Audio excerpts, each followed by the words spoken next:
en lo que hemos denominado el segundo encuentro del Centro Español Lengua Extranjera, Leer y Escribir en Chile, que son actividades que venimos desarrollando en el marco del proceso de acreditación del Centro Español Lengua Extranjera ante el Instituto Cervantes y en colaboración con la Cátedra UNESCO para la Lectura y la Escritura. Esta actividad está apoyada por parte, ¿cierto?, de la Dirección General de Asuntos Internacionales y tenemos el agrado, el placer, el honor de tener dos grandes invitadas hoy para este encuentro. La idea de estas actividades es, por un lado, difundir lo que se hace en distintos ámbitos del quehacer universitario, vincularlos también con el trabajo que se viene haciendo en las organizaciones, en las empresas, en las instituciones también del país, de manera que podamos tener justamente estos diálogos entre academia y el contexto social en general. Y por otro lado también una perspectiva internacional, dado que estamos en el Centro de Enseñanza de Español Lengua Extranjera, con una perspectiva, ¿cierto?, hacia nuestra vinculación internacional, y en ese sentido estos encuentros se realizan de manera híbrida y tenemos colegas, ¿cierto?, de otras latitudes que también nos acompañan online. Vamos a dar inicio entonces a la actividad presentando en primer lugar a la doctora Margarita Macuc, quien cursó sus estudios superiores en la Pontificia Universidad Católica de Valparaíso, donde se tituló profesora de castellano con licenciatura en Literatura y Ciencias del Lenguaje. Luego fue doctora, graduó de doctora en Lingüística por nuestra universidad. A partir del año 2006 se desempeñaba como académica jornada completa en la carrera de Pedagogía en Castellano y se ha desempeñado también durante varios años como coordinadora de la subsede de la Cátedra UNESCO para la Lectura y la Escritura en la Universidad de Magallanes.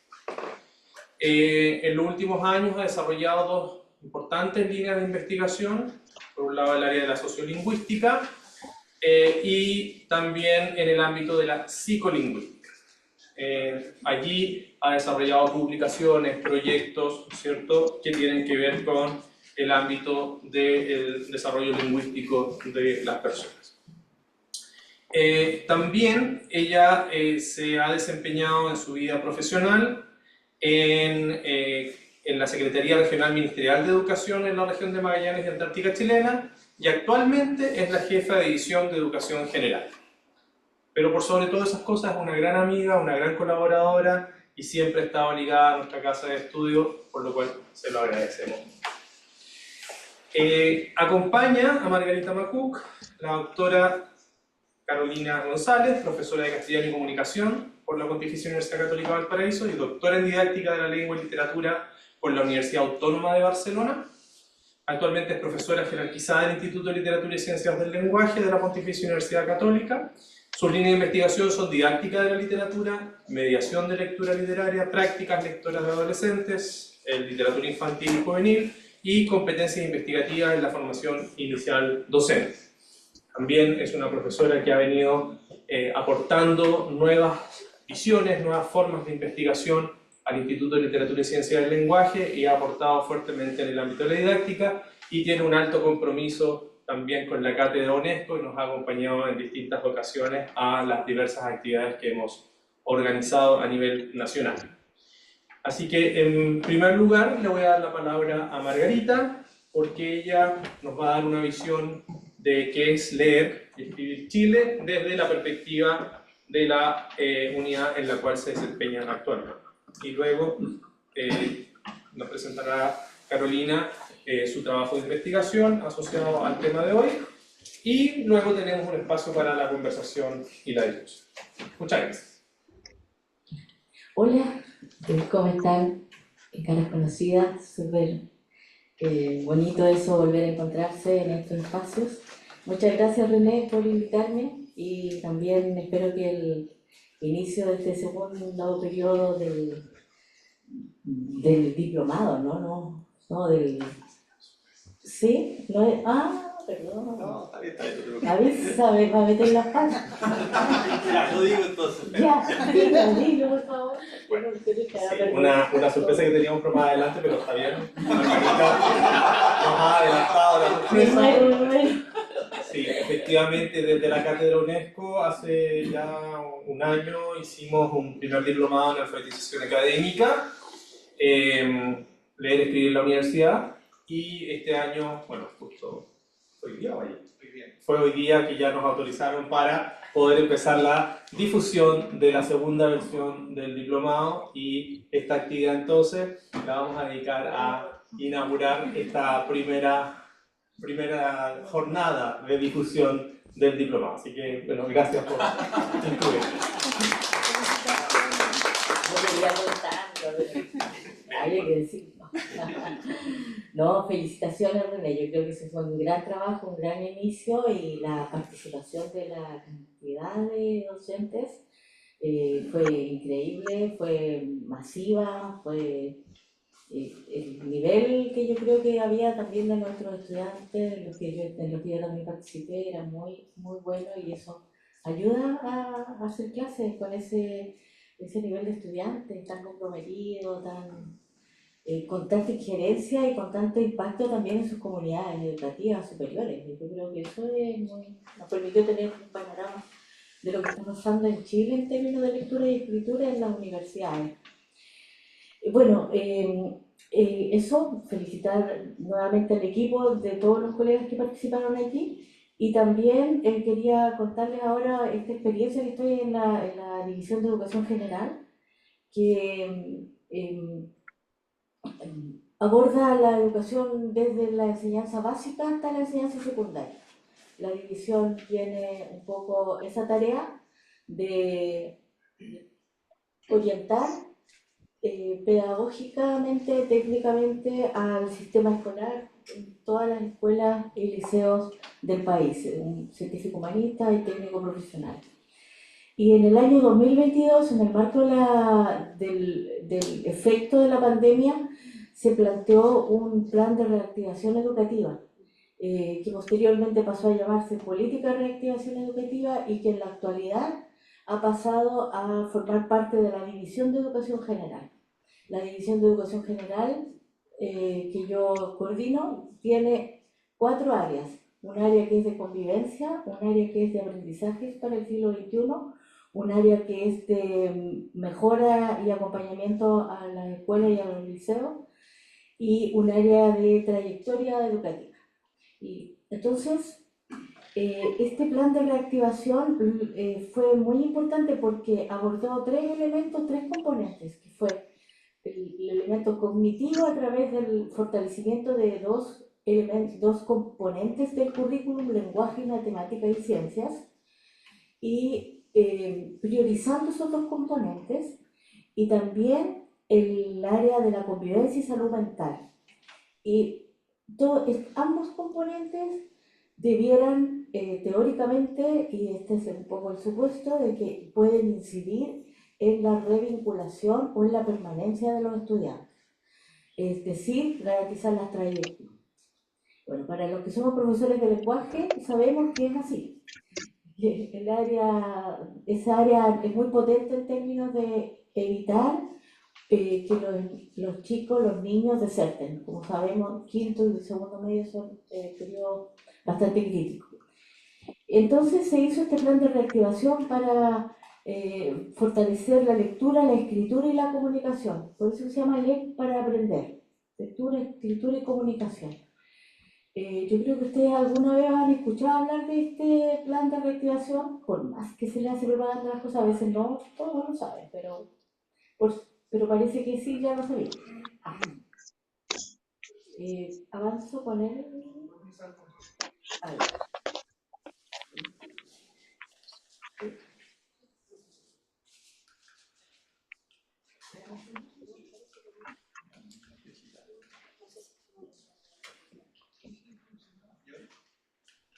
Ahí sí. Entonces, como les decía, convivencia, salud mental es uno de los 3 pilares de este plan de reactivación: fortalecimiento de aprendizaje, revinculación y asistencia. Y vámonos a la otra. La idea de, como sabemos, en lectura, escritura y comunicación es fortalecer las habilidades comunicativas. El enfoque es comunicativo, tiene sustento en la investigación educativa, está pensando ser una propuesta de largo plazo, porque a su vez también se acompañó desde la unidad de currículum y evaluación con la focalización, priorización curricular.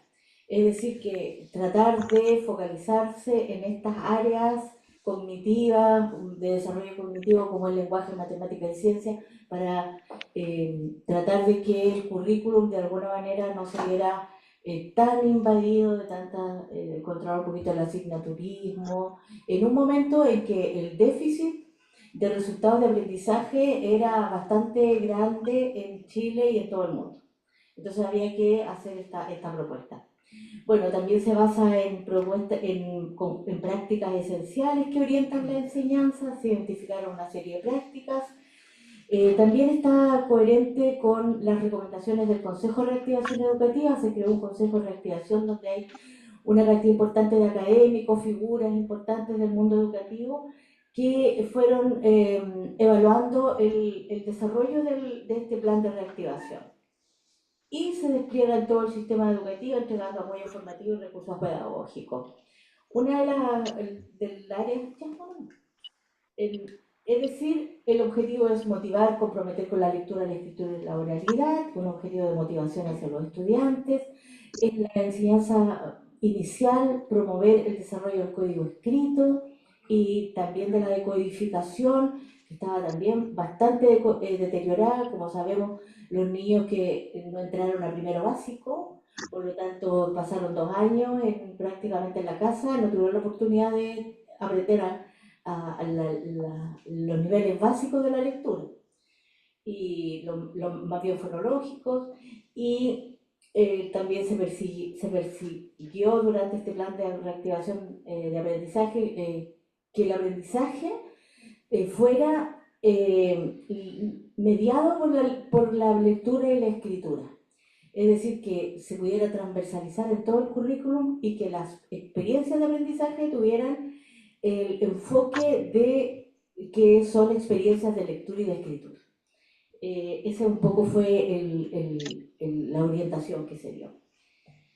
Y también estaba orientado a la enseñanza y comprensión de textos orales y escritos. No creo que pase toda la presentación porque quiero hacer algunos comentarios adicionales que los traigo acá en estos apuntes. Entonces, un poco el enfoque que tuvo este plan de reactivación de lectura, escritura y comunicación fue que fuera transversal, que permitiera desarrollar habilidades en todo el currículum, que participaran los profesores de todas las disciplinas, de todas las asignaturas, y también que se pudiera fortalecer la profesión docente con formación específica para este objetivo. Y obviamente al abordar las habilidades del lenguaje, estamos abordando, como todos sabemos, habilidades del pensamiento, de la cognición, de la socialización, por lo tanto estamos incentivando y promoviendo el derecho a la educación, el acceso a la educación y el derecho a una educación de calidad. Enfrentando brechas que todos sabemos que existen y que después las vamos a revisar. Bueno, las líneas de acción de este plan fue formar a profesores, a los equipos pedagógicos del Ministerio, a los profesionales del Ministerio de Educación, a los profesionales de la Dirección de Educación Pública. Se invirtió en recursos educativos para el aula, aquí hay una inversión importante de recursos, tanto en la formación de los equipos directivos como pedagógicos y jefes de UTP en los colegios y en los liceos. También se promovieron ferias culturales, recursos de aprendizaje para las familias, y también se promovió que hubiera una difusión importante y una articulación con las organizaciones civiles. Este plan, aprovecho de comentarlo, sigue este año y sigue el 2025. Por lo tanto, es importante que ustedes lo sepan porque existen convocatorias permanentes del Ministerio de Educación para participar de las propuestas que hace el Ministerio de Educación a las universidades y a los expertos para poder integrarse a este tipo de iniciativas. Normalmente las universidades están lejanas de los proyectos que tiene el Ministerio de Educación y bueno, mi principal también foco en poder compartir con las universidades es cómo las universidades también se posicionan más en estos roles ministeriales, porque hace mucha falta, es muy necesario que las experticias que están instaladas, que están fortalecidas en las universidades, puedan intervenir y puedan incidir en el desarrollo de la política educativa en Chile.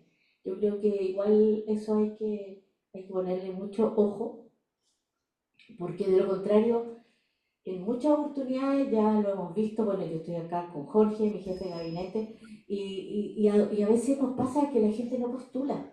Entonces tenemos vacíos, tenemos cosas que quedan sin las personas más idóneas. O las universidades postulan algunas partes, áreas, y otras las dejan fuera, las más complejas. Y sabemos que lectura, escritura y comunicación son áreas complejas. Entonces, en general, no es fácil lograr tener un gran apoyo en este tipo de desarrollo de habilidades. Vamos. Y otro aspecto que también quería resaltar respecto a la universidad, los estudiantes que egresan también hay una labor importante que hacer. Eh, los estudiantes de quinto, cuarto y de quinto de educación se van a enfrentar a estas prioridades ministeriales y a un currículum que está priorizado, que tiene el plan de lenguaje, matemática y ciencia, a un currículum que está fortaleciendo mucho la convivencia escolar y la salud mental, y yo diría que todavía las escuelas de educación estamos bastante desvinculadas del currículum real, así que también es importante en este sentido. Bueno, entonces la idea fue acompañar a 244 comunidades educativas, al sistema educativo a través de equipos territoriales, formación de equipos pedagógicos, como dije antes, equipos de la Subsecretaría de Educación Parvularia participaron también, porque la idea es articular el nivel de educación parvularia con el primero básico, que ahí se produce un quiebre, y estamos trabajando en el Ministerio de Educación de instalar esta idea de trayectoria educativa, trayectoria de la educación inicial a la básica, a la media y a la universitaria. El quiebre entre la básica y la media es factor de deserción, esa disociación que se produce. Y de la media a la universitaria es más aún grave, digamos, más amplia la brecha que existe. Entonces hay continuidades que sufren el efecto de variables sociales. Y ese efecto de variables sociales, la idea es poder abordarlo a través de garantizar procesos de aprendizaje mucho más inclusivos. Eso, bueno, también hemos estado trabajando con lo que tiene que ver con el trabajo en la educación rural. Va a salir prontamente un proyecto de educación rural, una ley de educación rural, que se llama, por ahora se llama el proyecto Gabriela Mistral. Un programa de liceos bicentenarios que también estamos ahí tratando de apuntalar bastante, sobre todo en el área del currículum focalizado. Y en ciencias, matemáticas, en inglés, como ustedes saben, tenemos también un desarrollo importante. El Centro de Perfeccionamiento ha trabajado en fortalecer estas competencias pedagógicas y didácticas que requieren los profesores para poder implementar esta propuesta. Vamos a la otra. Y creo que por aquí vamos a quedar. Sí, yo diría que quedaría por acá, para no ocupar tanto tiempo. Lo otro que les quería comentar, para no detenerme exclusivamente en esto y para hacer un poco un link, es que los resultados del CIMSE estuvieron hace poco. Ustedes lo tienen que haber escuchado en marzo, más o menos se dieron los resultados del CIMSE. Y hay un elemento importante en los resultados del CIMSE. Primero, que el sistema pudo lograr salir adelante aumentando sus puntajes post pandemia. Los puntajes 2022 bajaron en todo el mundo, bajaron en Chile. Sin embargo, Chile fue uno de los países que más aumentó sus puntajes post pandemia. Y ese es un dato importante. Pareciera ser que se habla de la palabra resiliencia. Parece que el sistema educacional chileno es más sólido que otro sistema educacional. De hecho, entre los resultados de PISA, por ejemplo, Uruguay está en primer lugar y Chile en el segundo en Latinoamérica.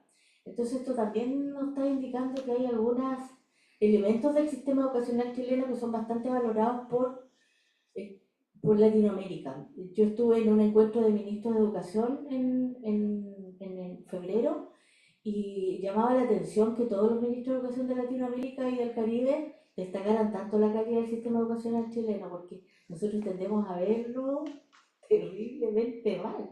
Y esa es la percepción que hay, y que se difunde, y que estamos mal, y que estoy cosas de la calidad y todo, y como un sistema súper deficitario. Y la verdad es que no hubo ni un ministro de educación de Latinoamérica que no diera alguna palabra de admiración del sistema chileno. Y pucha, nosotros no lo vemos, pero lo ven de afuera, porque comparativamente estamos en mejores condiciones. Entonces, como sistema, digo. Entonces, eso significa que tenemos los recursos estructurales de política educativa, de infraestructura en términos de conectividad. Chile es uno de los países de Latinoamérica que tiene mejor conectividad, de acceso, de niveles de alfabetización, qué sé yo, los más altos resultados en ese ámbito. Luego, a partir de eso, en el CIMSE, observamos entonces que hay un aumento de puntajes post pandemia de 5 puntos en promedio, en todas las áreas. Pero también disminuyen los estudiantes en nivel insuficiente. Es decir, tenemos un rango de nivel insuficiente en donde disminuyen la cantidad de estudiantes que están en ese rango en menos 3 puntos y aumentan en el nivel adecuado.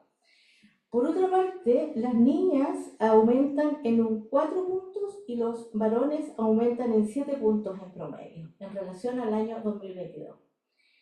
Pero hay un puntaje que se mantiene deficiente aun cuando hayan aumentado. El nivel socioeconómico alto aumentó 7 puntos y el grupo socioeconómico bajo aumentó 5 puntos. No obstante ello, ese aumento en lenguaje, yo estoy hablando solamente de lenguaje, existe una brecha socioeconómica entre 50 y 55 puntos entre el nivel socioeconómico bajo y alto. Por lo tanto, la tarea está ahí. Y por otra parte, existe una brecha de género importante en matemáticas, en segundo medio. Ahí es donde pareciera que hay que apuntar en términos de sistema educativo. Pero también hay un tema que es muy importante y que tiene que ver con la autovaloración, con unos indicadores socioemocionales que hace el CIMSE, que mide. Y yo seleccioné solo 3: autovaloración, ambiente protegido y mentalidad de crecimiento. Y las escuelas, los niños, los estudiantes que tienen una autovaloración académica positiva aumentan en 36 puntos en el CIMSE, en promedio entre lenguaje y matemáticas. Los estudiantes que perciben que su ambiente está protegido aumentan en 28 puntos y los estudiantes que tienen una mentalidad de crecimiento aumentan en 20 puntos. Entonces, uno concluye, y como con pena también, porque uno dice, pucha, y uno le da con la estrategia no, y tanto que nos esforzamos por buscar las mejores estrategias del mundo. El componente socioemocional está generando un importante impacto en el aprendizaje de los estudiantes. Y ese componente emocional, creo que nosotros tenemos una oportunidad gigantesca desde la lectura, que no lo tienen los otros profesores, porque creo yo que cuando vemos actividades lectoras podemos abordar el componente socioemocional. Lo podemos abordar de la mejor manera posible sin renunciar a la lectura. sin renunciar al desarrollo de habilidades cognitivas. Entonces, esta posibilidad que nos da estos resultados es sumamente importante de considerar en cualquier tipo de acción o estrategia que hagamos. También otro resultado que tenemos que es muy importante son los resultados de convivencia educativa. Se hizo un monitoreo de convivencia educativa, y en ese monitoreo de convivencia educativa se monitoreó cómo percibían el respeto, cómo percibían la organización de la sala de clases los estudiantes, los apoderados de la familia y los directores. Una de las cosas que se preguntaba y una de las cosas que se observa es que entre el cuarto básico y segundo medio, en este tránsito de los estudiantes, en esta trayectoria educativa, disminuye la percepción de respeto de parte de los estudiantes, de respeto hacia los profesores. Disminuye la sensación de que el liceo o la escuela está organizada. Los niños son los que tienen la peor percepción de su escuela y de su liceo, los niños y los jóvenes. Los apoderados y los profesores y los equipos directivos, con mayor razón, consideran que hay un ambiente de respeto, que hay un ambiente organizado, que todo está estructurado, que todo está perfecto. Pero los niños y los jóvenes tienen una percepción más deficitaria de estos elementos. Entonces, ¿cuál es el punto y que es preocupante? Que a medida que avanzamos en nuestro proceso formativo, vamos creyendo menos en la escuela y vamos confiando menos en el espacio y vamos teniendo más inseguridad y vamos teniendo menos respeto y la familia se va involucrando menos y de hecho las familias se alejan, y que este es un componente igual súper importante porque está comprobado por todos los estudios y todos los indicadores muestran que cuando hay mayor participación familiar hay mejores resultados. Entonces, eso va pasándonos como sistema.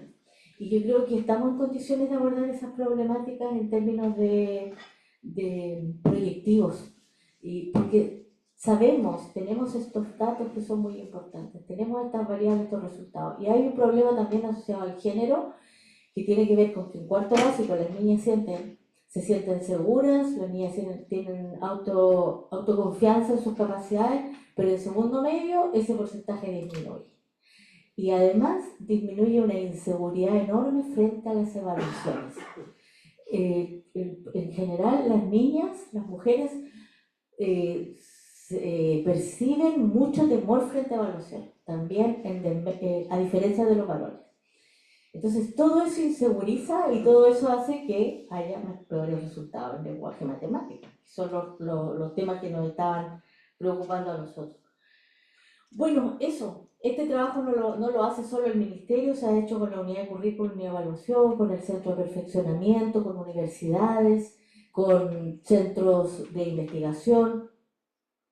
Y yo creo que eso era lo que yo quería contarles. No sé si habrá alguna pregunta o si habrá satisfecho las expectativas, espero que sí. Y todas las dudas las completamos en otro momento. Muchas gracias. Gracias, Margarita. Damos la palabra a Carolina y al final hacemos las preguntas.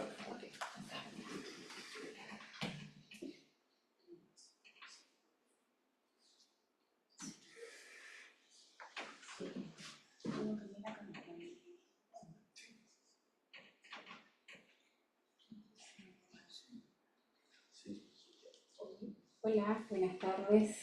Bueno, en primer lugar agradecer la invitación de René para participar en esta jornada y seguir apoyando el trabajo que se viene haciendo en la Cátedra UNESCO y también la Dirección General de Asuntos Internacionales. Hoy lo que voy a presentar en cierto modo tiene que ver con un proyecto de investigación que estoy llevando a cabo financiado por el Fondo Nacional del Libro y la Lectura y que buscaba indagar en perfiles lectores de adolescentes, así que está bastante ligado con lo que acaba de presentar Margarita.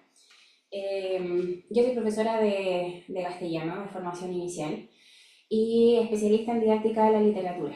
He visto de cerca las problemáticas a las que se enfrentan los profesores en el aula frente a la desmotivación por la lectura, los ejercicios de comprensión. Tradicionalmente han generado o han implicado un desafío tanto para los profesores de formación que nosotros tenemos en práctica y como los profesores que están en ejercicio.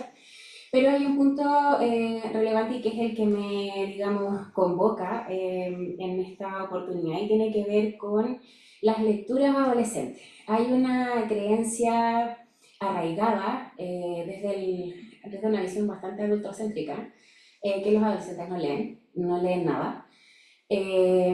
Y a partir de las investigaciones que estaba llevando a cabo, he visto que sí leen. El tema es que no están leyendo lo que nosotros estamos ofreciendo en el contexto escolar. Y es ahí donde también se genera un punto de inflexión a veces y que es al que deberíamos atender.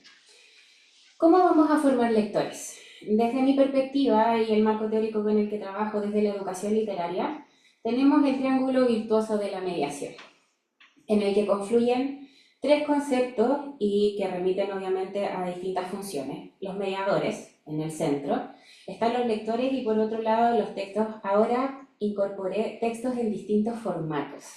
Ya no estoy hablando de libros ni de lecturas, sino que considerando obviamente todos los elementos que voy a mostrar más adelante. ¿Y por qué la idea de los textos en distintos formatos?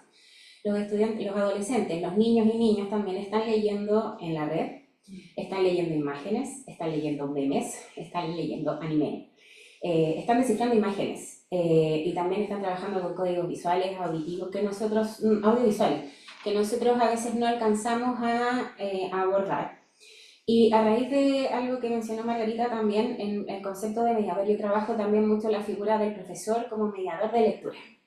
Pero sabemos que los primeros mediadores son los padres, ¿no? En el seno, digamos, familiar, y por eso también esta idea reafirma, ¿no? esta idea de que los mejores lectores son los que han tenido, digamos, una impronta y una motivación desde el ámbito familiar, y son los que tienen mejores resultados en el contexto escolar y tienen un apoyo, ¿no?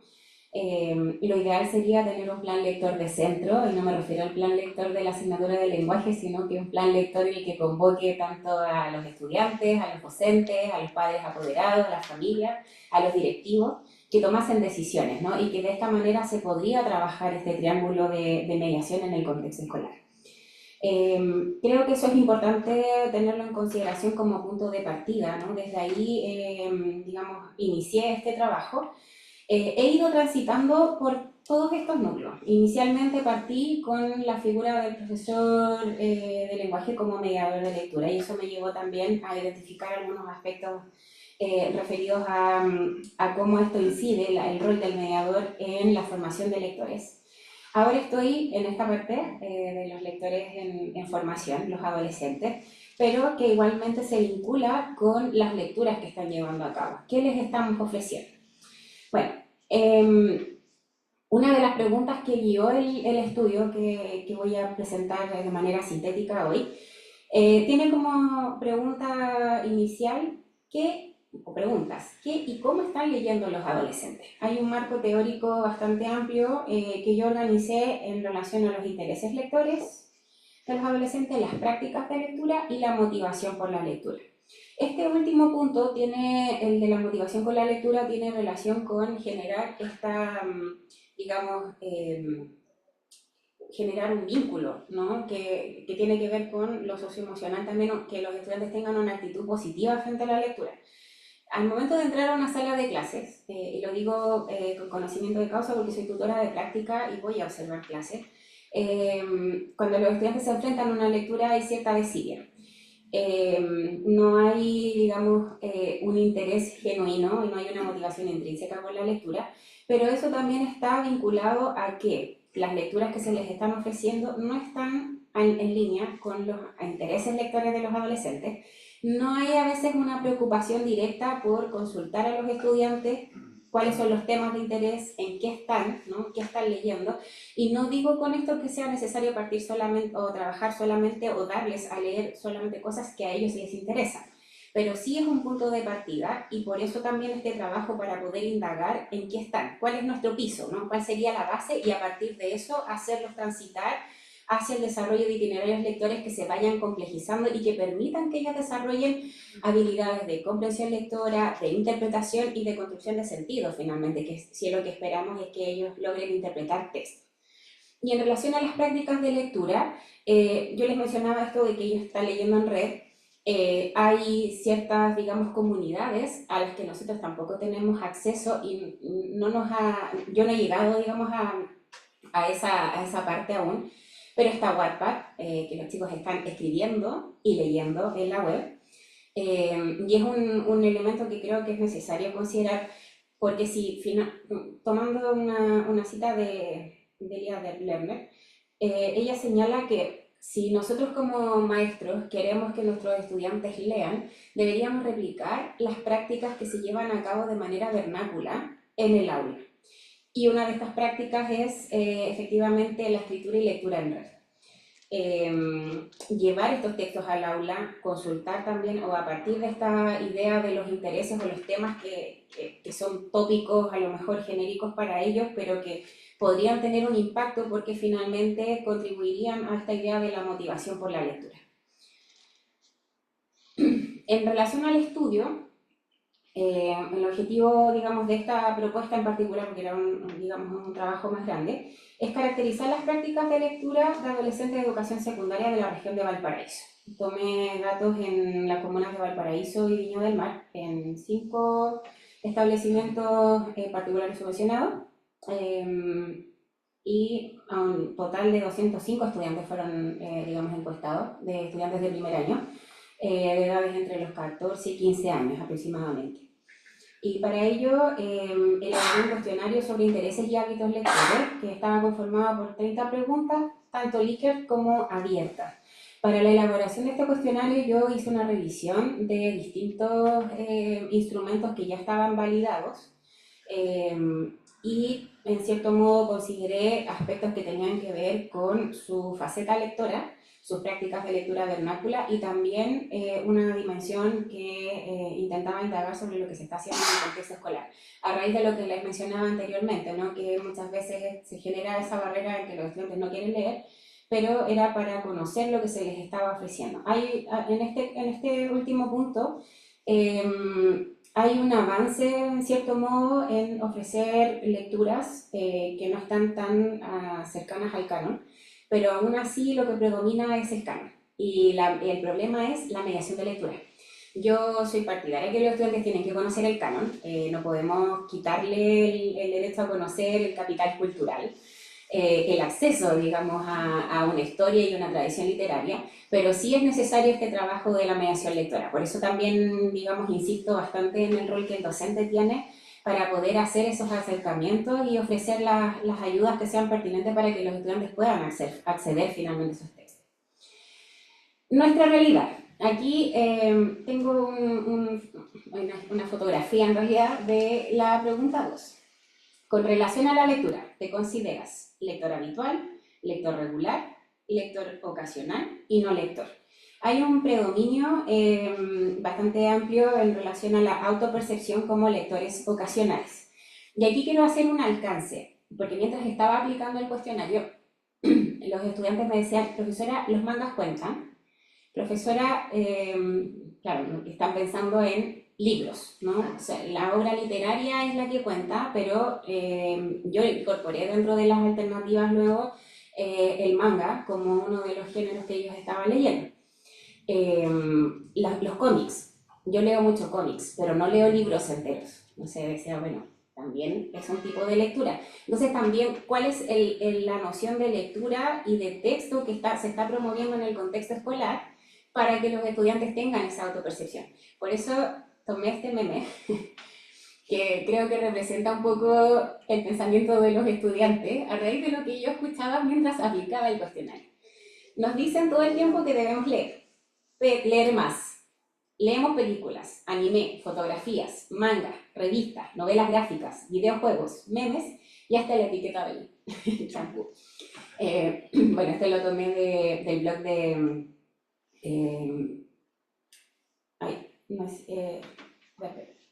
Adolfo Córdoba, que es un investigador y escritor mexicano, trabaja bastante en literatura infantil y juvenil, y él tiene un club de lectura alojado, digamos, en su blog Linternas y Bosques, y a partir de allí aparecen estas ideas que Si bien es cierto, lo hace en el contexto mexicano, no se aleja para nada de lo que pasa en nuestro contexto. Entonces, esto también es un cuestionamiento y una invitación también a que nosotros miremos con un poco más de detalle lo que estamos haciendo en el aula. Este ejercicio, también esta pregunta la he hecho a profesores en ejercicio y curiosamente, adivinen cuál es el tipo de lector que ellos elicitan ser. Tenemos 4 opciones: lectores habituales, lectores regulares, lectores ocasionales y no lector. No tengo el ejemplo acá del dato concreto, pero al preguntarles a los profesores en ejercicio, profesores de lenguaje, lectores ocasionales. Y ahí surge, y de hecho, ¿y cuál es el punto? Que acá tenemos lectores que tienen un perfil académico, porque para su trabajo leen bastante, pero en su faceta personal no están leyendo lo que ellos quisieran o lo que, digamos, no por temas de tiempo. Pero ahí se genera otro dilema, en el fondo, y es ¿cómo le voy a pedir a mis estudiantes que tengan un hábito lector y que sean lectores que leen por gusto y por placer si yo mismo yo misma no soy una lectora habitual? Ahí es donde se genera también una dificultad y yo creo que eso es uno de los elementos que tiene incidencia en que estos planes de lectura, los programas que se están desarrollando no tengan el impacto que se requiere porque no contamos con mediadores que estén preparados para enfrentar esta situación. La lectura tiene que ver mucho con la experiencia. Yo lo estoy pensando desde la lectura literaria, porque el otro tipo de lectura desde lo funcional no sirve para acceder al texto, pero para construir significado, para hacer interpretaciones, necesitamos vincular la experiencia. Y eso creo que es algo que debería empezar a mirarse con más detalle. No sé. En relación a los géneros y subgéneros de interés lector, en el cuestionario se les daba la opción de marcar más de una alternativa, por eso ven tantos porcentajes distintos en este caso. Pero dada la edad y el predominio, digamos, de géneros y subgéneros son misterio, suspenso, terror, aventura, romance, fantasía, aparecen cómics y el manga como alternativa, pero ahí también están involucrados los formatos y los géneros. Pero todos remiten a lo narrativo, que es lo que voy a ver más adelante. Eso también es un factor importante al que prestar atención porque es a los que están más vinculados y más expuestos. También se genera otra pregunta que yo creo que también da para un estudio. Si una persona que lee mucha narrativa es un mal lector, al denominarse lector encasillado porque no lee otro género, pero lee una gran cantidad de obras. ¿Qué es lo que pasa con los estudiantes? Leen muchas sagas, si empezamos a tomar en términos de cantidad y de tiempo que dedican a la lectura, pero solamente de género narrativo y los denominamos lectores encasillados. Esa nomenclatura es bastante negativa, de cierto modo, mirándola así, pero ¿es un mal lector porque lee siempre el mismo género que le gusta? Bueno, es ahí donde a lo mejor tendríamos que empezar a mirar de qué manera avanzar en los itinerarios de lectura y entregar diversidad de alternativas para que ellos puedan escoger y ampliar los intereses lectores. Los temas de interés, las relaciones amorosas aparecen bastante ahí y también esto se refleja en las sagas que ellos también dan cuenta que leen. Historia, música, humor, aparecen también como algunas de las alternativas. Yo este ejercicio respecto de los temas que son de interés, considero que es necesario tenerlo en consideración al momento de sugerir cierto tipo de lectura. En el caso, por ejemplo, del tema que tiene que ver con lo amoroso, yo creo que acá están, como les mencionaba antes, hay un predominio de lectura de sagas, mangas en esa temática, pero a lo mejor podríamos hacer itinerarios de lectura que los llevasen a avanzar a los clásicos, a género lírico, ¿no? A género dramático, de la manera de ampliar la gama de lecturas bajo esa misma temática, pero ampliando la cobertura de género y también de formatos. En cuanto a la pregunta sobre los 3 últimos libros leídos, bueno, fue un poco dramática me refiero a que los resultados fueron un tanto, como les dijera, escasas las respuestas. Porque no recuerdan los títulos de los libros, no recuerdan autores y en algunos casos no tienen 3 libros leídos en el año. Solamente, los datos se tomaron entre agosto y noviembre del año pasado. Y los libros que recordaban, en algunos casos, tenían relación con las lecturas de los planes lectores, pero no eran lecturas de tipo vernácula, salvo en el caso de Harry Potter, que sí era parte de las lecturas fuera del aula. Heartstopper, Kimetsu no Yaiba, que es un manga. Heartstopper es una novela gráfica y que también saltó a la fama, digamos, o empezó a hacerse conocida a partir de la serie, ¿no? Que empezó a tener mayor popularidad entre los adolescentes. Y eso es algo que pasa habitualmente con las lecturas de este grupo, digamos, etario. Primero son conocidas a partir del anime, también contribuye bastante a que luego lleguen al manga. Y lo mismo pasa con las series o las películas que luego los llevan a leer los libros. Yo aquí tengo, por ejemplo, en el caso de Frankenstein, está también el manga de Junji Ito, que también permite, podría permitir hacer un contraste, ¿no? En términos de los géneros, desde de la obra de Mary Shelley a este formato de adaptación, que es una muy buena adaptación de este clásico. El diario de un ostión es y en este caso se tomó bastante, aparece bastantes veces mencionado porque era parte de una lista de plan lector en un nivel educativo y gustó mucho porque era un escrito de tipo epistolar, es un adolescente que tiene un diario de vida. Y ese es un elemento también importante en términos de las lecturas que ellos escogen. Por lo general son obras que tienen protagonistas adolescentes, que están narradas en primera persona, y esa también es una estrategia, digamos, estética, en cierto modo, que genera el vínculo, ¿no? Entre el personaje. Esta idea de la empatía que tiene que generar también la literatura, y por eso creemos que efectivamente ese tipo de lecturas inciden bastante. Ahora, en relación a los formatos de lecturas y la procedencia, en relación a los intereses, ¿qué formato? Si es el formato digital, el formato papel, o da igual. Pero aquí también hay otra salvedad, que en el contexto chileno no es que lean literatura digital ni transmedia, están leyendo en el computador, o sea, son libros que están digitalizados, no necesariamente son obras digitales. Entonces también es un punto que hay que mirar, porque para ellos da igual el formato, pero si cambiase el tipo de obra, quizás a lo mejor habría me refiero a que si hubiese un mayor impacto respecto, o mayor opciones en términos de literatura transmedia, literatura digital, escrita para ese contexto, quizás la situación podría cambiar. Y otro aspecto que me interesaba a mí también es conocer desde dónde proceden las lecturas que ellos realizan en su tiempo personal.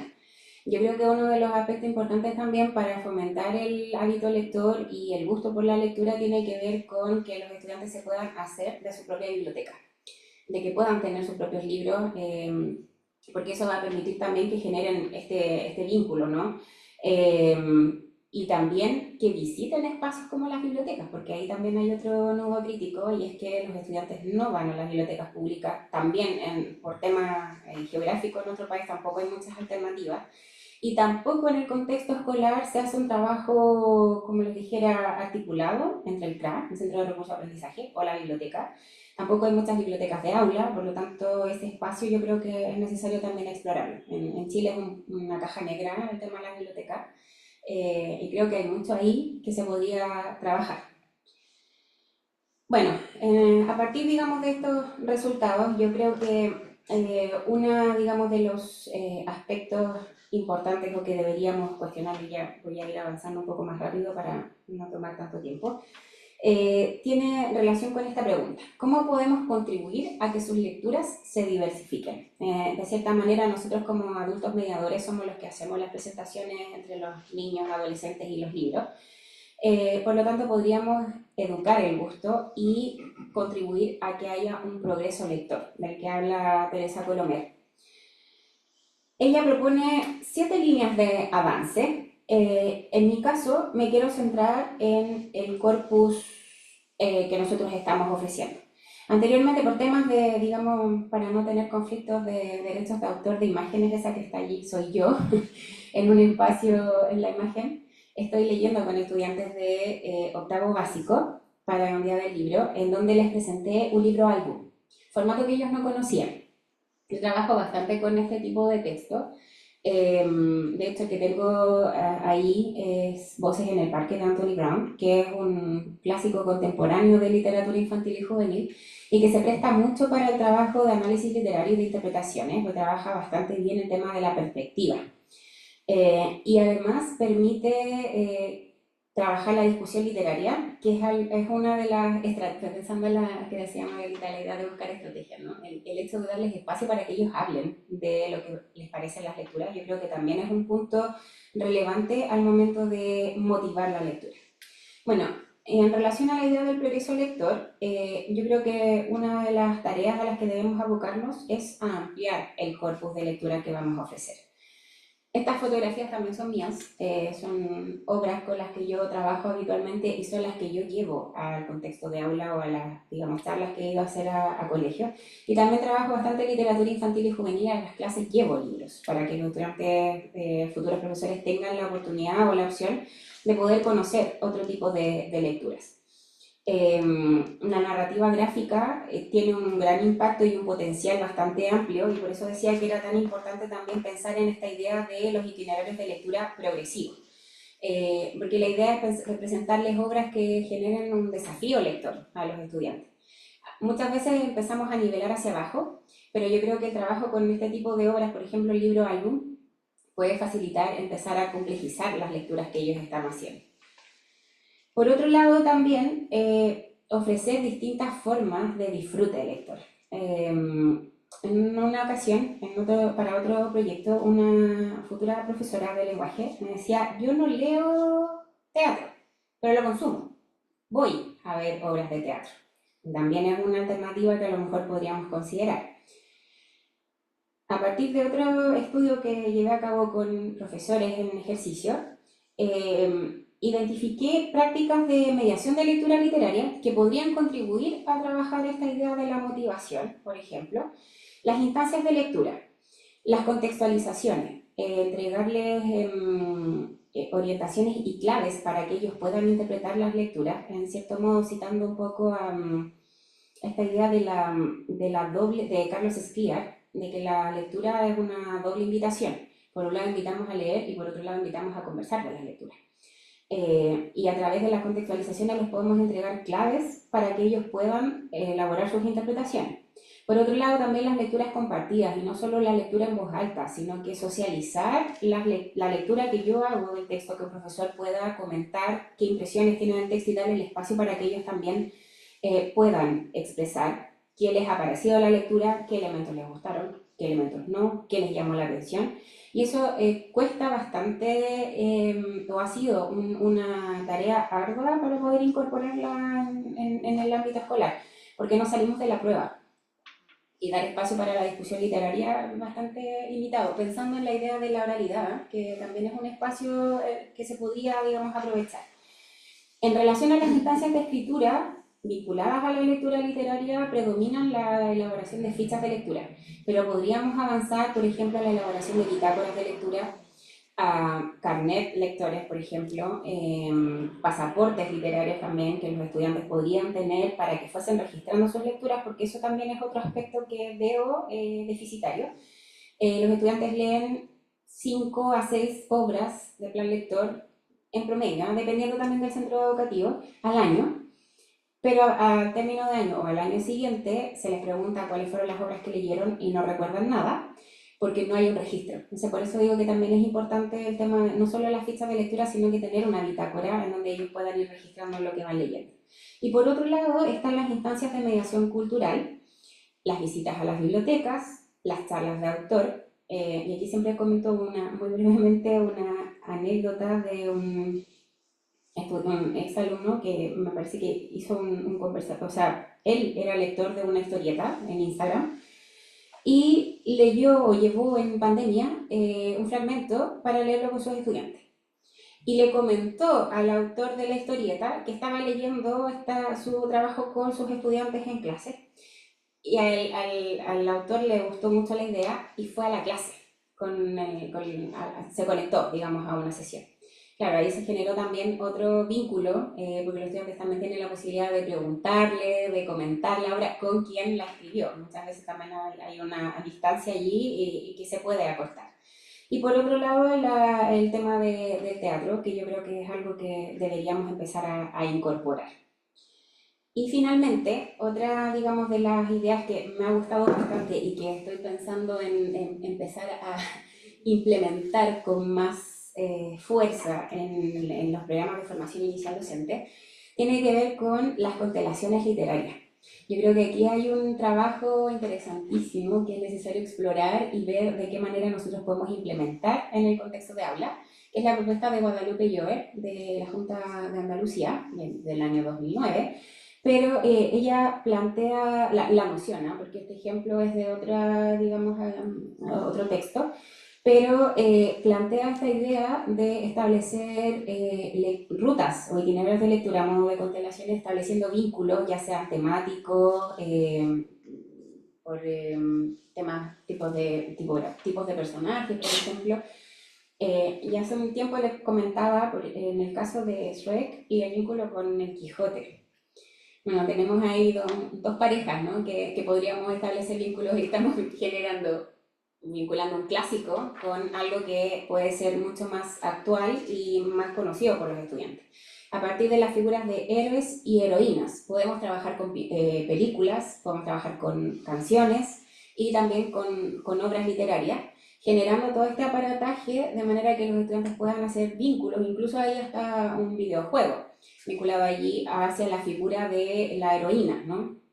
Entonces, yo creo que estas propuestas es necesario empezar a mirarlas y a proyectarlas porque pueden tener un impacto positivo en la forma en que se aborda la lectura literaria en el contexto escolar y que pudiesen ayudarnos a dar un poquito la vuelta y que los estudiantes se volviesen a encantar con la literatura, porque yo creo que ahí hay un espacio bastante dejado de lado y que nos hemos centrado muchas veces en el desarrollo de habilidades de comprensión, pero el disfrute, que es uno de los objetivos también transversales del currículum de lengua y literatura, ha quedado un poco dejado de lado. Así que espero que mi presentación sea de utilidad. Muchas gracias.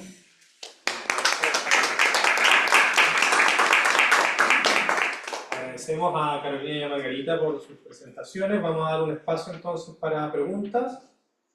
Si tienen alguna duda, pregunta, comentario, profesor. Yo no tengo preguntas, tengo una historia que contarles. Ya. En el colegio, alguna vez la profe de segundo medio estaba enferma y me dijeron, ¿puedes ir a cuidar al segundo C? Hace un montón de años que no entro a un aula de secundaria. Entré al aula y me miraron con cara de, ¿usted quién es? Entonces les digo, yo vengo a reemplazar a la profe Tania que está enfermita. Ah, ya, ¿y nos podría contar algo? Claro, les digo yo, estuve de cumpleaños la semana pasada y me regalaron Persépolis. ¿Qué es eso? Persépolis, bla, y le empecé a contar de Persépolis. Yo no tenía nada preparado para ir a hacer clase. Entonces era ir a cuidarlos, ¿ya? Que se usa mucho en el contexto escolar. Empecé a hablar de Persépolis y les digo yo, oye chiquillos, se me acaba de ocurrir una idea. ¿Qué tal si jugamos a hacer recomendaciones? ¿Cómo eso? Que fue una idea que después hablamos con el Yanni y la instalamos. Recomendaciones. Yo les recomiendo Persépolis, vayan a la biblioteca, vean si lo encuentran, vean si a alguien le gusta y después, la próxima semana, le cuentan a la profe Tania y la profe Tania me va a contar a mí. Al final se generó una dinámica de recomendaciones que no solo pasó por textos literarios, por videojuegos, películas, biografía, animales de extinción, meteoritos y un montón de cosas. Pero ¿qué pasó? Que al final cada cual recomendó algo que lo encontró valioso para otro y la profe Tania, muy creativa, lo que hizo fue pedirles que escribieran una recomendación en un papel café de los que usábamos en los 80 y lo pegamos en una pared del colegio. ¿Qué provocó eso? Que los demás fueran a leer y eso generó una idea súper interesante de si lo está recomendando Juanito Pérez del segundo C, debe ser más interesante que si lo recomienda la profe, porque la profe es fome, y recomienda cosas fome. Y se provocó, no sé, películas de Netflix, series, videojuegos, libros, historietas. Fue una generación de ideas para recomendar. Pero claro, se nos salió un poco de las manos en el sentido que todos recomendaban cosas distintas. Pero ahí encontramos Condorito, por ejemplo, y ellos no conocían Condorito. Entonces, yo creo que agregarle a lo que decía la Carolina, la relación de mediador con el compañero, porque el compañero puede recomendar algo que me puede gustar a mí porque me conoce, y ligarlo con lo que dijo la Margarita, que tiene que ver con el entorno de las personas, de los jóvenes y lo cercano que tiene que ser el tema de fomentar. Porque si no me gusta leer, no me gusta leer nomás. Y si no me gusta leer literatura, ya, ¿se fijan? Entonces, no es lo mismo que el compañero te diga lee esto porque es interesante, a que la profe, por muy mediadora que sea, haga ese ejercicio. Esa es la experiencia de cuando fui a cuidar al segundo C. Gracias. Sí, por favor. Yo quiero en primer lugar felicitarlas, estuvo muy interesante, muy entretenido todo lo que nos han presentado. Agradezco esta instancia, bueno, es mi casa de estudio también. Marisol fue, bueno, ella fue ayudante un año, ella llevaba un año antes que yo nomás. Pero quiero contarles que mi experiencia, yo he trabajado en 3 colegios muy tradicionales de acá de la zona. No voy a mencionar, la Marisol los conoce, pero no los voy a mencionar así porque en realidad quiero ir al punto de los equipos directivos. Porque a mí me ha pasado que lo que tú mencionas, los jóvenes en el fondo leen y leen una diversidad de cosas y cuando uno se acerca a ellos, la verdad, están muy interesados, incluso el tema de los videojuegos para ellos es, o sea, ellos entienden mucho, estudian incluso. Se los recomiendan entre ellos y aprenden mucho a través de los videojuegos. Y de las imágenes, la lectura de las imágenes, etcétera. Son expertos, nos pueden dar clases, doctorado a nosotros en esto. Pero ¿qué pasa con los equipos directivos? Porque de pronto nosotros tenemos este acercamiento con los alumnos están muy interesados en la clase de lenguaje y la esperan todos los días ya después, pero los equipos directivos de repente te miran así como... Es complejo porque ellos como que, a ver, ¿y esto qué está pasando con el... Nos estamos alejando a lo mejor de lo que el ministerio nos recomienda, del currículum respectivo, etcétera. ¿Qué recomendación nos das tú para acercarnos a los equipos directivos y compensarlos de que a lo mejor el camino puede ser otro? Mira, esta idea de lo que mencionaba yo del plan lector de centro, bueno, es un trabajo que se venía ya desarrollando hace un tiempo en España, en donde están vinculados los docentes, los directivos, los estudiantes y los padres y apoderados del contexto escolar, la comunidad, ¿no? Yo creo que esa es una alternativa, ¿no? Que sea, el plan lector sea algo consensuado, discutido, y no solamente me refiero al listado de obras que tienen que leer de manera mensual, sino que sea una proyección que se hace en términos de lo que se va a leer en las distintas asignaturas. Por otro lado, entiendo también la dificultad, y es algo que me plantean también mis estudiantes, profesora, yo quiero hacer esto, quiero implementar las discusiones literarias, pero no tengo el espacio porque hay que, el taller CINCE, tenemos que responder este tipo de preguntas. Entonces, yo también creo que ahí hay un punto en términos de la mediación y la dinamización de los recursos con los que se trabaja. Porque también pasa muchas veces que tienen que trabajar solo con el texto escolar, y yo digo, si no podemos cambiar el qué, podemos cambiar el cómo.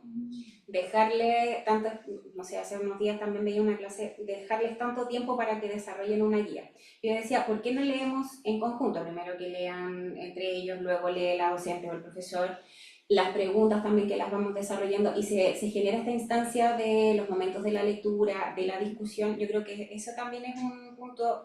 Vamos a estar cumpliendo igualmente el objetivo de responder la guía de comprensión lectora, pero de cierto modo va a haber una dinamización distinta de la lectura. Yo creo que ese es el segundo punto.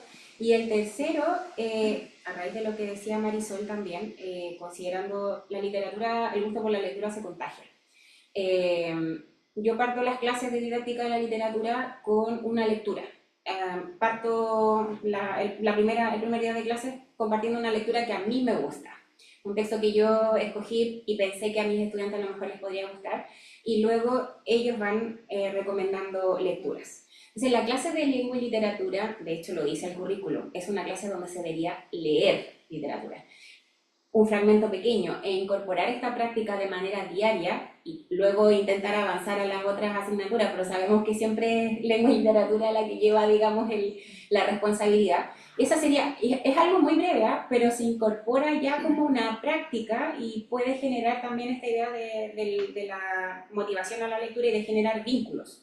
¿Por qué? Porque desde la perspectiva, digamos, en educación literaria, una, digamos, de las buenas estrategias de mediación es que el mediador comparta sus intereses lectores con los estudiantes. Lo que dice Marisol es muy cierto, ¿no? Si es mi compañero el que me está recomendando, esto es como una bola de nieve, ¿no? Llegaba un chico con Harry Potter a la sala y ya a la semana habían 2, 3 y al mes ya habían 10 leyendo el libro, o con otras sagas, ¿no? Pero empezar a generar esos espacios para que los estudiantes puedan conocer los intereses lectores del docente, creo que también es una idea acertada para poder empezar a generar estos espacios de lecturas compartidas. Así que esas son las 3, digamos, ideas que se me ocurren por ahora. Gracias. Sí, Jan. Sí, un poco a partir de lo planteado en esta investigación que ha hecho Carolina y un poco conectándome hacia lo curricular. ¿No creen ustedes que muchas de las tensiones que hay en torno a la lectura se producen porque no tenemos una visión integrada de para qué leemos, especialmente para qué leemos literatura? No sabemos para qué leemos y no sabemos para qué leemos literatura, y eso genera que tengamos una multiplicidad de visiones, especialmente los docentes. O sea, muchas veces leemos porque hay que leer, y esa mirada circular de que la lectura es buena por lectura, pero sin una mirada de, pucha, quiero avanzar hacia el canon porque es un acceso cultural, quiero avanzar hacia el gusto por la lectura porque va a abrir espacios. ¿No creen ustedes que nos falta un poco como país el saber para qué leemos, por qué queremos que nuestros niños lean y no asumir el leo porque leo? Sabes que está vinculando un poco lo que planteaba respecto de la lectura, y creo que una de las cosas que es importante también es cómo nosotros transformamos los espacios estudiantiles escolares en comunidades discursivas. Yo creo que en ese sentido nosotros estamos un poco al debe con tomarnos los espacios estudiantiles con lectura, con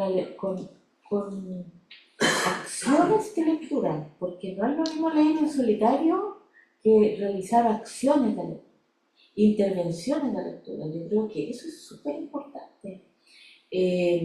No sé, todo lo que la escuela no debiera tener paredes blancas, la escuela siempre debería estar cubierta, debieran tener los chicos una radio, debieran tener un cine, debieran tener un teatro, debieran tener espacios donde se puedan comunicar, donde puedan escribir, lugares donde... porque yo creo que a lo mejor en eso las redes sociales han triunfado, porque han generado un espacio donde la gente se comunica, que no lo tenemos nosotros en la vida real. Entonces, en ese sentido creo que junto con los sujetos lectores, los profesores, mediadores, está la interacción social que se produce en torno a la lectura. Yo creo que la lectura, el para qué y por qué, atendiendo a tu pregunta, es para interactuar, es para comunicarnos, es para contactarnos. Es el sentido de la lectura. Yo pienso un poco en Halliday, en el funcionalismo de Halliday, y justamente siempre el lenguaje tiene una función, y esa función es social. Es indisociable de lo social. Nadie lee para sí mismo. Entonces uno tiene siempre ese componente social, uno necesita compartir su idea, necesita contraargumentar con el otro, necesita encontrar oposición, encontrar la diversidad, conocer a otro, etc. Entonces yo creo cómo generar comunidades, tener un objetivo, un propósito, organizar actividades sociales, en fin, y para eso hay que comunicarse. Entonces yo creo que nosotros hemos disociado un poco la lectura. Y la lectura es como una cuestión solitaria, individual, y encima es evaluada, que es lo peor. Entonces, es como ya el castigo final, el golpe de gracia que le damos a la lectura, porque con eso le generamos mucha más resistencia a las personas. Y creo que igual en eso, en el Ministerio de Educación se ha promovido bastante que la evaluación sea progresiva. De hecho, se sacó un decreto hace un tiempo atrás respecto de promover el decreto 83, ayúdame Jorge, el 83, yo no estaba viendo los números, el decreto 83, el que promueve que en la escuela se evalúe progresivamente. Falta 67. 67, perdón, el 67, el de evaluación. Entonces eso no lo teníamos antes, entonces yo creo que igual ayuda eso. Sobre todo para promover la lectura, porque la evaluación tradicional es la antipromoción de lectura. Entonces, como que ahí también podemos hacer algo, y creo que también en los planes de mejoramiento educativo, que es una herramienta que tienen los establecimientos para incorporar acciones para la lectura, para la escritura, para la convivencia y para la trayectoria educativa. Y son 3 elementos indisociables. Entonces, si nosotros logramos que de hecho los planes de mejoramiento educativo que los hace cada escuela, lo hace en función de estos 3 elementos. Pero a lo mejor, y creo yo que nos falta, y creo que lo están haciendo de manera disociada, acciones y estrategias para cada uno de estos ámbitos. Pero perfectamente, si lográramos articular estos 3 ámbitos en acciones, lograríamos que las personas tuvieran una mejor convivencia, mejoraran el respeto por el otro, favorecer la salud mental a través de todas estas experiencias lectoras, y a su vez hacer que los espacios formativos, educativos, atraigan a las personas. No solo voy a pasarlo mal, sino que también lo paso bien. Me entretengo, disfruto, tengo espacios de libertad. En la última encuesta, lo último que digo, un estudio, a mí me encantan los estudios, el último estudio que hicieron del el Congreso Pedagógico, decía, participaron casi 1 millón de personas, entre 890 y 1 millón de personas. Y les consultaron a los estudiantes qué les parecía que era importante estudiar aquello que fuera significativo, primero, que tuviera sentido para ellos, que es un temazo, porque sí, ¿para qué? ¿Por qué? El sentido. Entonces para ellos el sentido era el sentido que tuviera relación con la realidad, con su realidad. Entonces, y lo otro que decían ellos, no estudiar dentro de la sala de clase. ¿Por qué? ¿Por qué no va a pensar en que fuera de la sala de clase se podía aprender más? Decían los niños, los jóvenes. Entonces, por una parte, ¿qué sentido tiene? Por otra parte, también decían ellos que ellos querían ser más activos y no tan pasivos, y estar en distintos lugares. Eso es lo que hablábamos en la biblioteca, del patio, en todas partes se puede aprender. Pero aquí tenemos lo que yo creo que igual es un poco complicado, es cómo dinamizamos la escuela un poco, cómo la movemos, cómo salimos de la escuela también a la plaza, cómo ocupamos los espacios, los entornos. Y que eso también contribuye a mejorar la convivencia, evidentemente.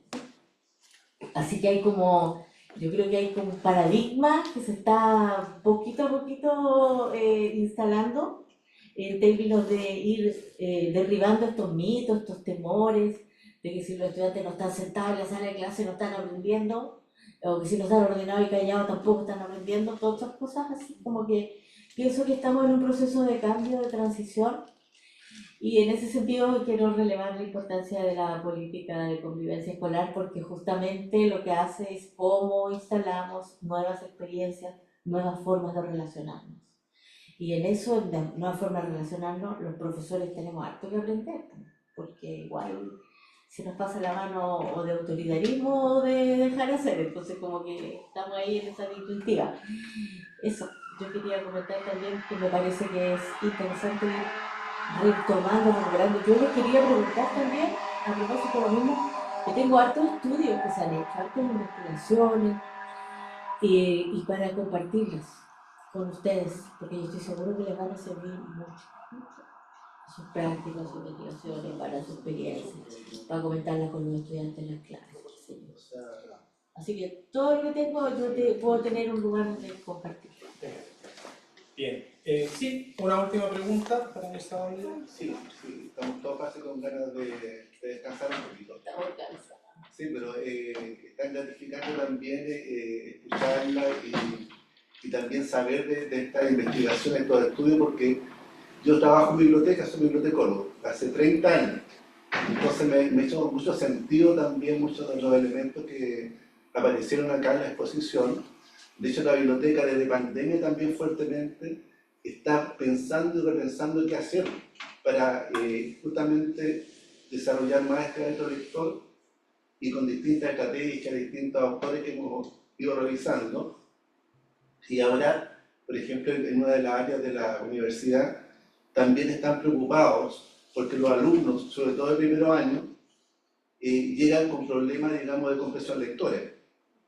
Entonces estamos tratando de pensar cómo generar un taller para que desarrolle, digamos, la habilidad de lectoescritura, pero también avancemos hacia comprensión lectora. Así que ahí hay todo también una posibilidad a lo mejor de acercarnos a estas investigaciones de ustedes para poder encontrar respuestas. Yo hace años también en el área de recursos naturales que estaba a cargo de esa biblioteca, también pensé un poco como decía la profesora Carolina, o sea, ¿qué lecturas son las de interés de los alumnos? Trabajé con la carrera de alimentos y ciencias del mar, haciendo una encuesta también, y también por el campo editorial también de pensar qué es lo que más se estaba vendiendo para los jóvenes. Y también traté de unir esto pensando que también había un elemento generacional. Pensé en los millennials, por ejemplo.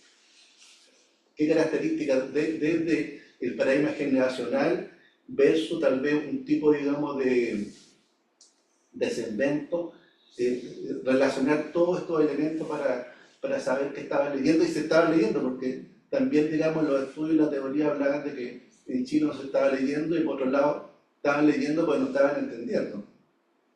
Y los resultados fueron muy parecidos, pero en alumnos de primero, segundo, tercero de universidad. O sea, estaban leyendo en distintas plataformas y están leyendo en forma transversal, clásico, cosas nuevas, todo esto que sale mencionado acá. Es interesante, es muy interesante. Así que voy a colocar a disposición también esta pequeña investigación por si queráis avanzar, digamos, en la universidad con el estudio desde la secundaria a la universidad. Yo quería comentar al respecto, quería comentar lo siguiente, porque luego de volver de pandemia, con mi colega que dictamos la asignatura de didáctica de la literatura, nos dimos cuenta que los estudiantes no conocían la biblioteca, trabajamos en Sausalito. Entonces diseñamos una actividad para que ellos pudiesen ir a la biblioteca y aprendieran a usar el catálogo, algo tan básico como eso, porque no estaban familiarizados con eso, y que buscasen una obra que estuviese en el catálogo y que hiciesen una recomendación de esta para el discurso. Y eso también generó un espacio, digamos, a partir de un foro, luego esas recomendaciones nosotros las utilizamos al año siguiente para el día del libro, entonces igualmente se empezaron a reproducir prácticas del circuito lector, pero la importancia que tiene llevarlos a la biblioteca. De que estén ahí registrados. Por ejemplo, yo no estoy muy al tanto de cómo funciona el sistema de bibliotecas, pero me imagino que en la base de datos tiene que quedar un registro de los préstamos que solicitan digamos, los usuarios. Eso también sería interesante mirarlo, porque dependiendo de la generación, de las carreras, hay una tendencia, me imagino, a un cierto tipo de lectura. Uno supone, porque a veces son creencias y al mirarlo en la práctica no es así. Pero yo creo que los resultados que tengo yo a los que de primer y segundo año de universidad no distan mucho, no son muy distintas. Es curioso porque también empiezan a aparecer los elementos de los directivos. Por ejemplo, como estrategia hemos tratado también, bueno, lo dicen también los autores, generar una colección recreativa para, digamos, generar el goce por la lectura, el interés por la lectura y también que haya otro tipo de soporte, otro tipo de lectura. pero como eso implica recursos, Exacto, ese es el punto. no todos están muy convencidos de generar esta colección recreativa, digamos, que sea interés y atraiga, digamos, al público Es que eso y me a los dicen, jóvenes a la biblioteca. claro, los chicos me dicen que en realidad la oferta, digamos, del catálogo de biblioteca está limitada a lo que ellos tienen que leer para A las lo técnico, asignaturas, claro, a lo pero técnico. no hay digamos, un catálogo más amplio para lecturas de tipo recreativas, por ejemplo. Entonces, bueno, es el camino, digamos, para desarrollar la otra habilidad, así que ahí hay que invertirlo. Investigadores. Sí, Bien. puedo, solo un comentario chiquitito a propósito de lo que dijo Gloria. Una directora que yo conozco dijo, en la PAES 2023 salieron 7 textos no literarios y 1 literario. ¿Para qué gastamos tiempo leyendo literatura? Saquemos el plan lector. Vuelvo a preguntar lo que dijo Jan, ¿para qué leemos literatura? Nada más. Bien, Gracias. Mauricio. Hay una pregunta online. ¿Pueden abrir el chat? Hay una pregunta para Carolina.